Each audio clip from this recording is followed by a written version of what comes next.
After disappearing off of YouTube for 2 weeks and attempting to grow my beard back very unsuccessfully, I am back to bring you my UFC 282 predictions.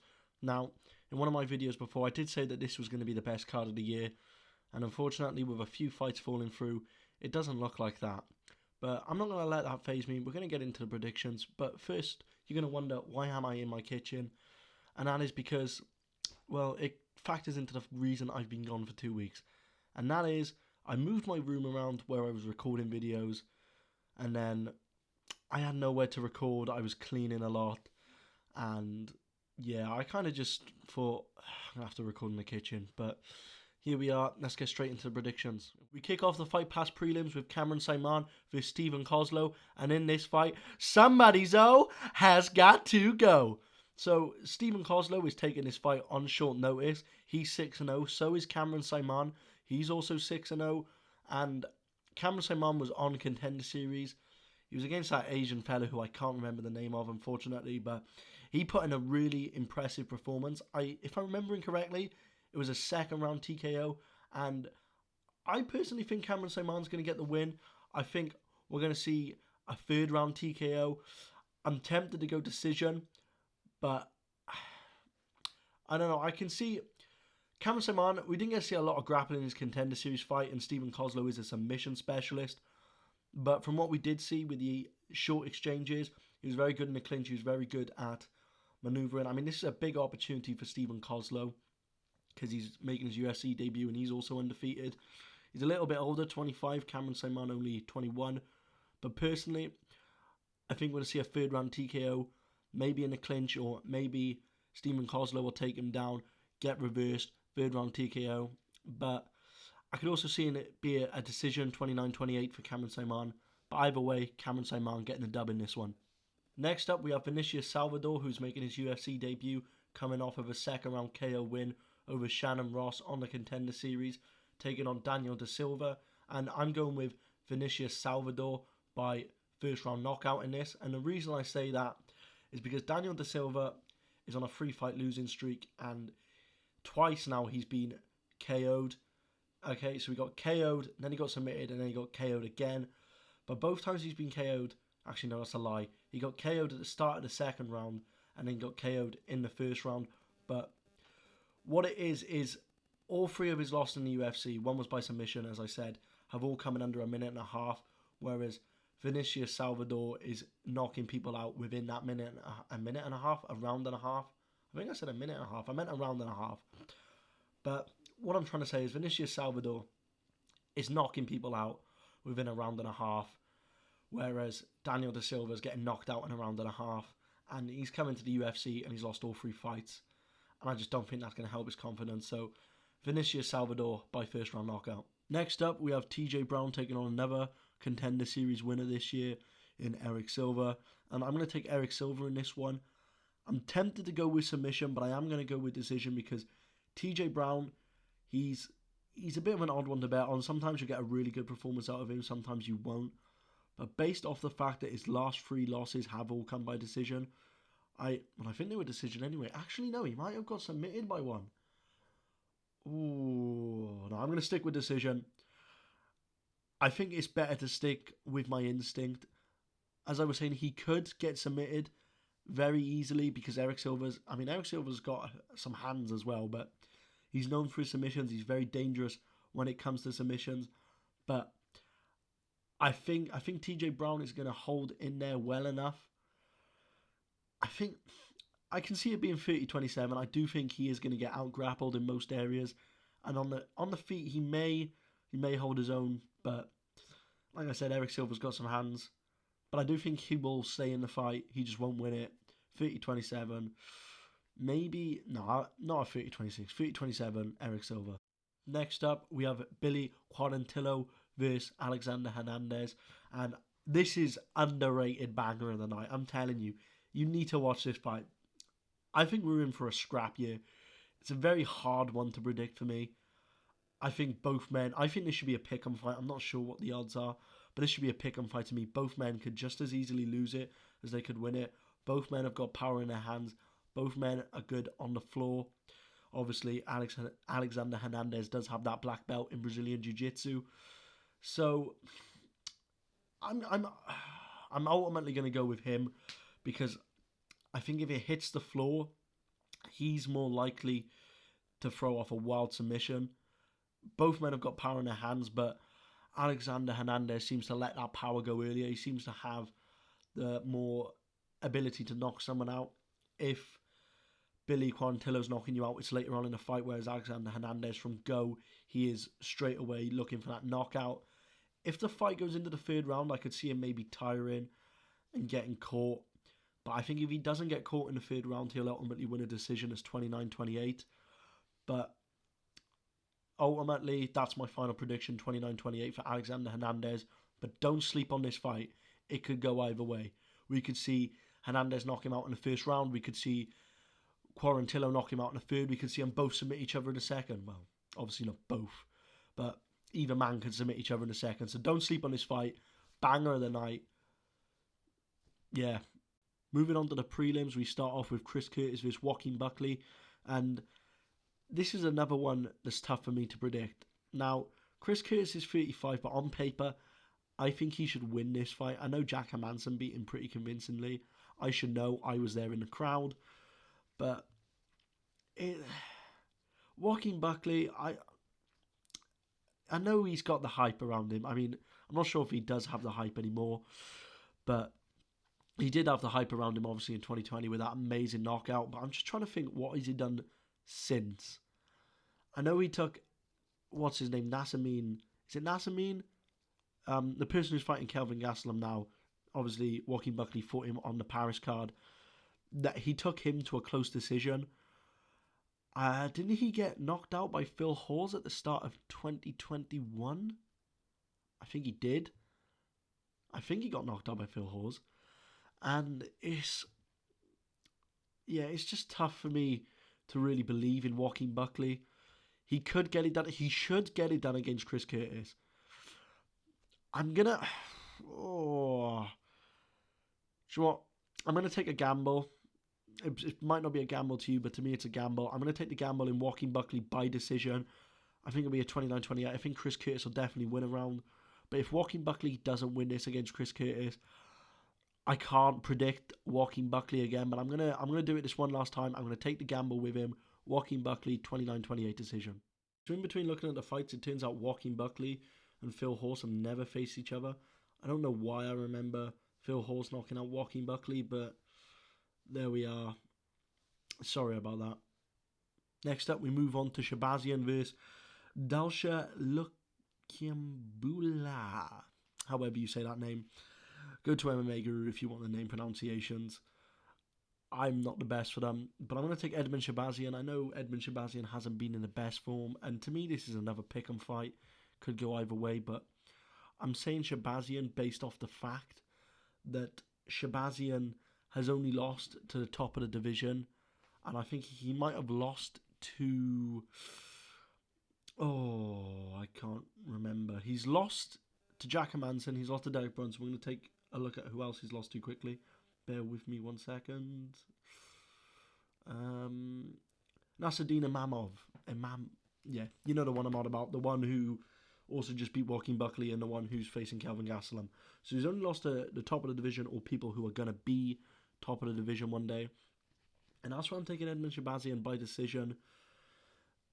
But to me, it's another pick-em fight. It could go either way, but yeah, I've probably just signed my fate saying Shabazian to win. But anyway, I'm going to go Shabazian to win.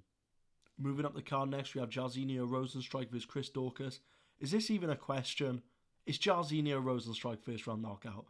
Come on. Chris Daukaus is getting sent back to the force with this one. Heavyweight's got some stinkers for fighters. But Chris Daukaus, how is he ranked? I mean, I don't know. But yeah, Rozenstruik he got TKO'd against Volkov in his last fight. That was a bit dodgy. I'm not saying Volkov wasn't going to win. I did think Volkov was going to win. But it was a bit dodgy how Rozenstruik got TKO'd like that.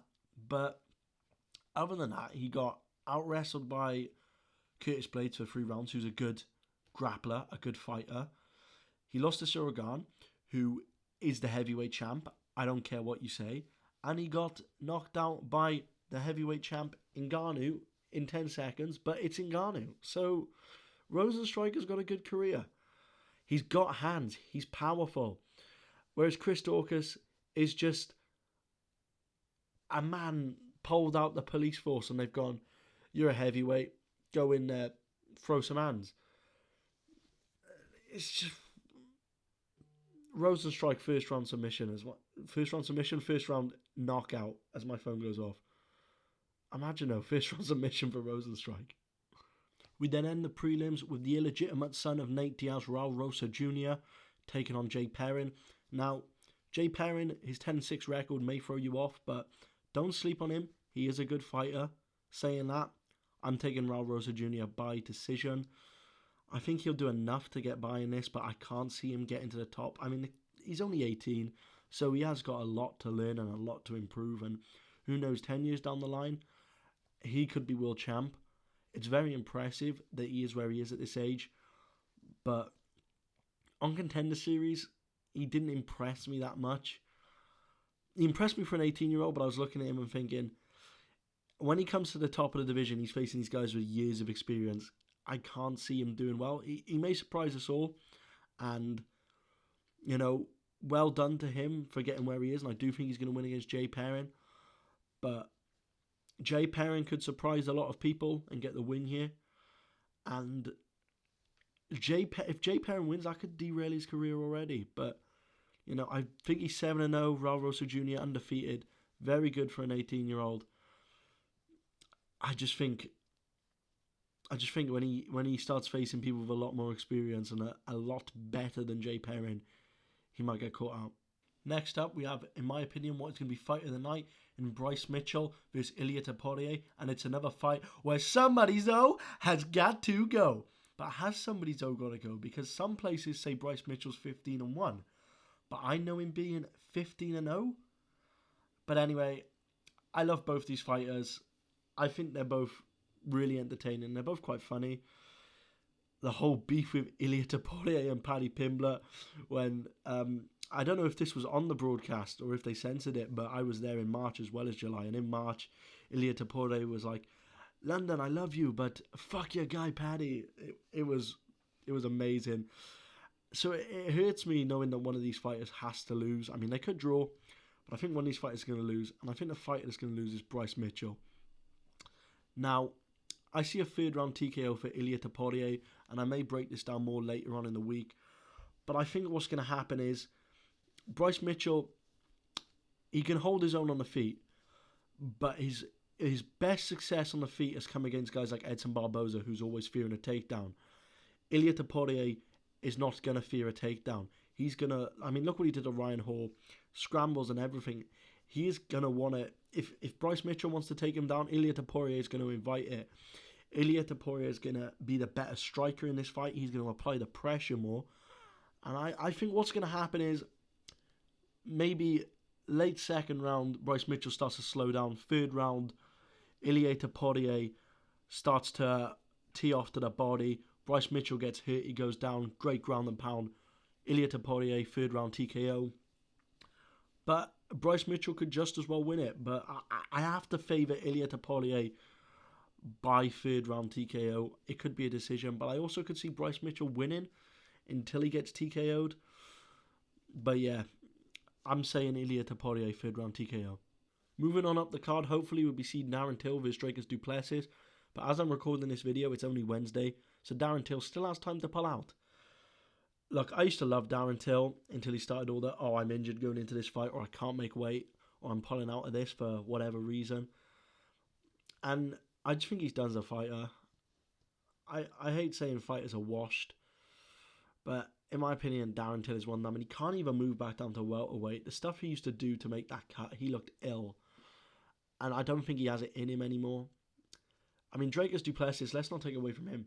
He's an absolute killer. He's going to be one of the future contenders of the middleweight division, in my opinion. And I think he's a very entertaining guy. And I do think he's going to finish Darren Till here.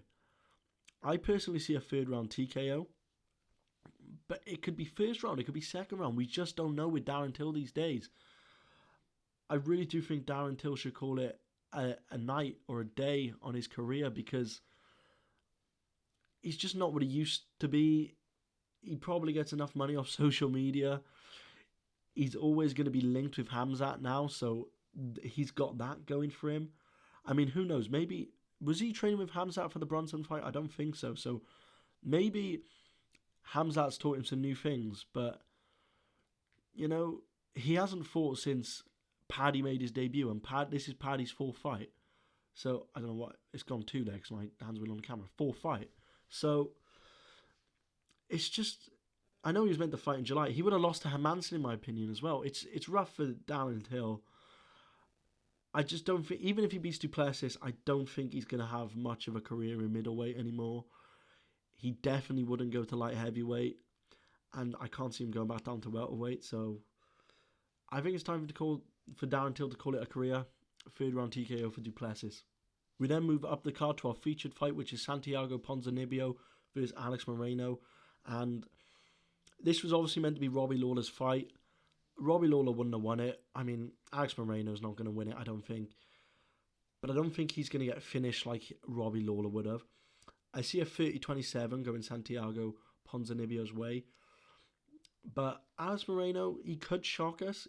He's not bad. He is a good fighter. He could shock us. But I think with less than a week's notice, respect to him for taking a fight and saving a fight.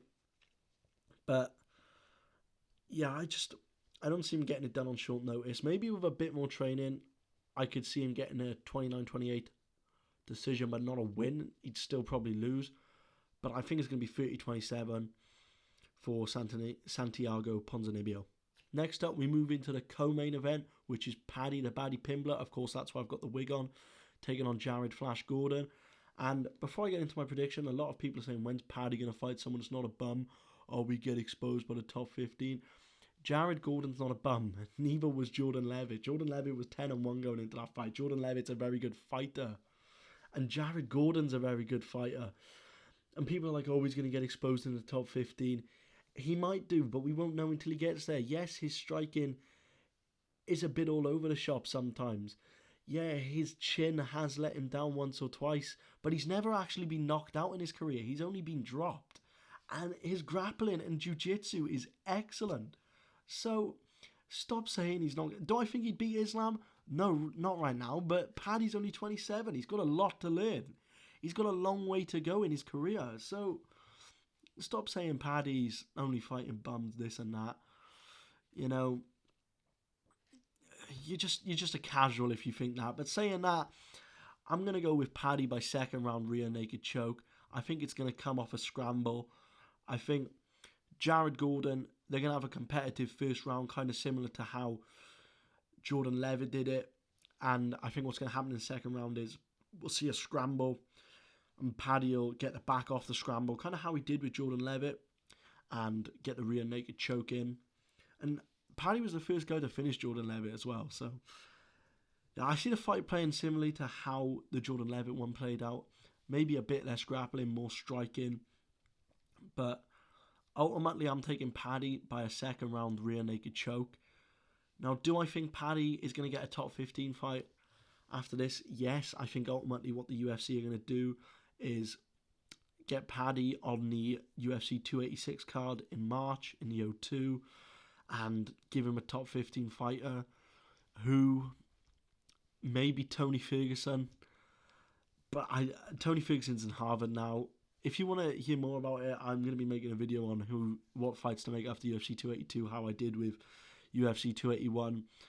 But I personally don't think he should get a top 15 next. I do think he will be on that March card, win or lose, though, as long as he doesn't take significant damage. But I'm going to say damage then. We're getting off topic. Let's move into the main event. Of course, our new main event is Jan Blachowicz versus Magomed Ankalaev for the light heavyweight title. And a lot of people are probably thinking, Magomed Ankalaev, he must be a Dagestani cave dweller. He's just going to wrestle for 25 minutes. He's not. He is a very good striker. And I think he's going to TKO Jan in the 3rd round. I think we'll see a very competitive first round.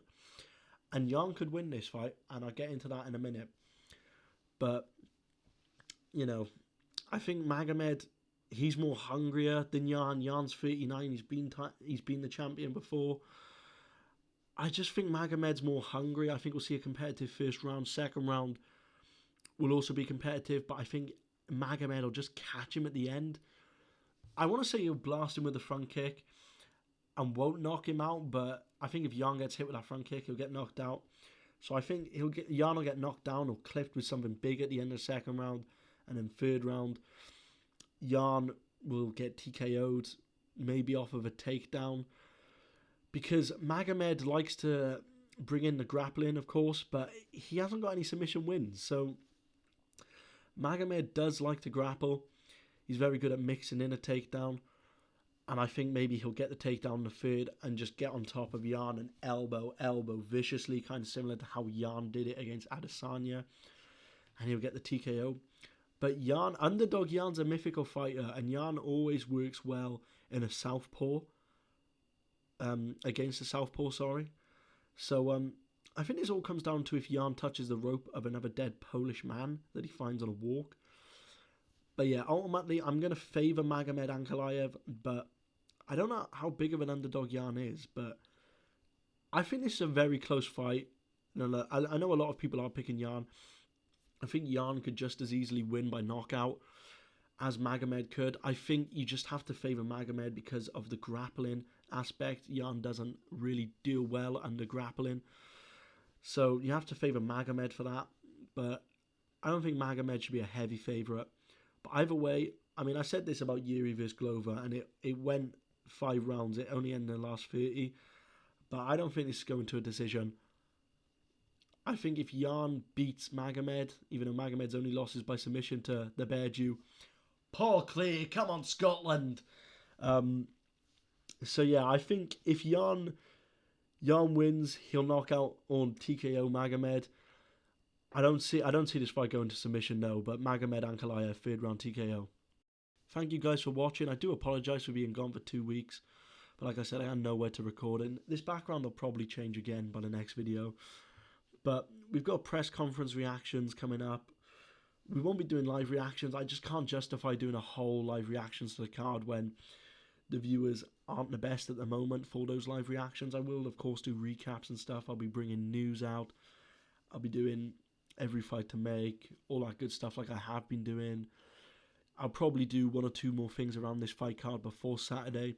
So, don't think I haven't got any content planned. Then, of course, I've got content planned for Strickland, Cannonier next week, and then I'll probably take a break from, unless something big happens after that fight card, it'll be from that fight card until just after Boxing Day. But if not, probably the 22nd or 23rd, I'll stop making videos, and then we'll be back, of course, making content. And yeah, I've got some big stuff planned for the channel. If you want to see more, don't forget to like, share, and subscribe, all that good stuff. Keep yourself protected at all times, and I'll see you in the next one.